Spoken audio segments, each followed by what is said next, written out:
moving up towards Collinwood and into East Cleveland are pretty significant, and then south and west of the near west side are really hot zones for child exposure. So, and the findings, when you read the verbal findings, you'll go, well, of course, we knew that. Well, we knew it kind of, but now we have the data telling us that we were right. So, some thematic findings here. More exposure to bad neighborhoods or housing lowers kindergarten readiness scores. So we're using the state of Ohio's crawl score, which is Kindergarten Readiness Assessment for Literacy, which was assessed in the fall when all these children entered public kindergarten. And this is now no longer used, so we've moved on to a new measure statewide. But these data were all these kids were exposed to this single measure.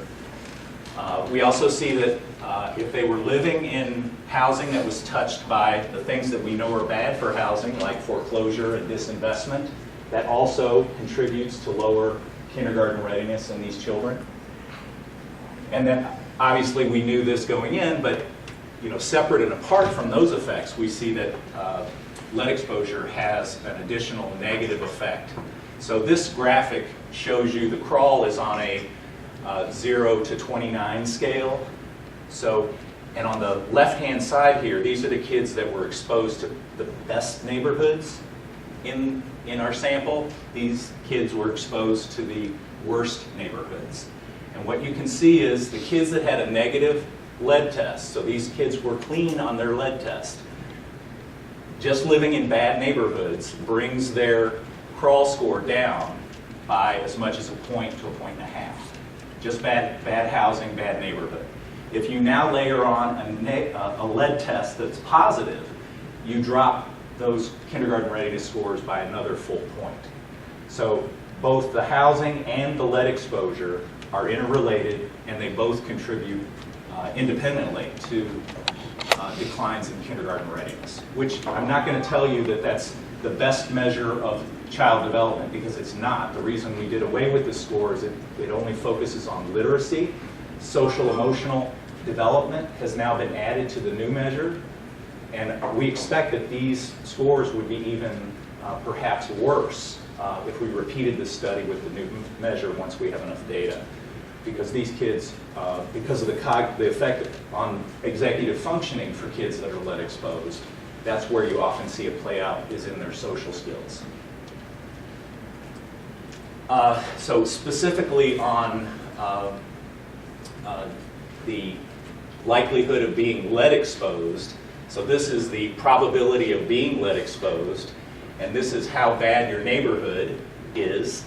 The worst neighborhoods over here, a measure of housing distress, so that the longer you are in a bad neighborhood, the greater your odds of exposure to lead. And the difference here is the red is the distress of your neighborhood, and the blue line is the distress of the house that the child lived in.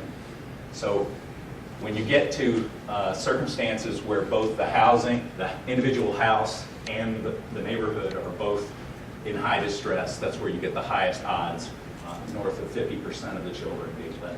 All right, so here's the summary. Lead exposure by itself is a predictor of low kindergarten readiness. The repair of the family's housing, its level of distress, has a direct effect on kindergarten readiness, and also mediated by lead exposure. And that we have these contextual factors about the housing market around the child's residential home that are also a driver. And if we think forward, and I'm going to let my colleagues focus on what we can think up in the ways of intervention and prevention, but there are some things that would make sense based on this.